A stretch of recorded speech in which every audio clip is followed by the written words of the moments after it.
සොයිසා මහත්මිය චෛත්‍යයේ ගිලන්පස පූජාව නදීකාද සිල්වා මහත්මිය පවත්වනවා. ඒ අය ඒ ගිලන්පස මල් පහන් රැකගස්වාගෙන මේ ස්ථානෙට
ස්වීඩන් සමාධි බෞද්ධ මධ්‍යස්ථ කටයුතු කරන ශාස්ත්‍රපති අපේ උඩගම නාරද හාමුදුරන් වහන්සේගේ වැඩමවීම අපි මේ ලාවේ තාම අගේ කොට සැලකනවා.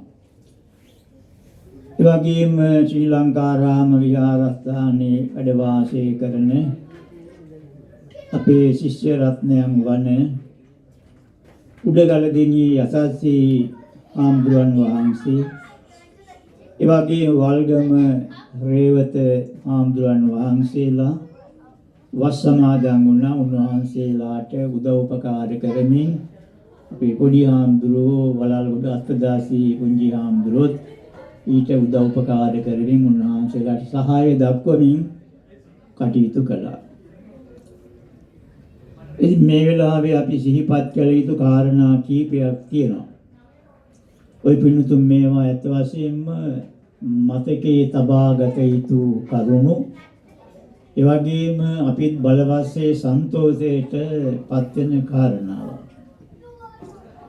මේ විහාරස්ථානයේ ওই පින්තුන්ගේ වාසනාවට ලැබිලා ඉන්න හාමුදුරන් වහන්සේලා විවිධ වූ හැකියාවන් තියෙන කාර්යශූර දක්ෂ වගේ ක්‍රියාවන්ගෙන් යුක්ත තරුණියේ පසුවන භික්ෂුන් වහන්සේ නමක්. උන්වහන්සේ දායකින්ට මේ ධර්මයේ විවිධ ක්‍රමවලින් දායක හදවත වල ඇතුළත් කළා. වරේක උන්වහන්සේ ගද්යෙන් සාම්ප්‍රදායික ධර්ම දේශනාවන් මාර්ගයෙන් ගැඹුරු දහම් කරුණු ජනතාවගේ හදවත් වලට ඇතුළත් කළා.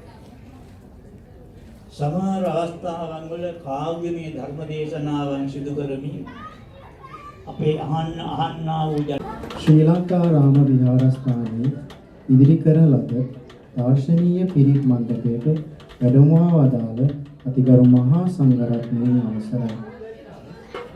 මෙම වර්ෂයේ කීප නමක් අප විහාරස්ථානයේ වස් සමාදන්ව අපට අර්ථයෙන් හා ධර්මයේ අවවාද අනුශාසනා කළහ.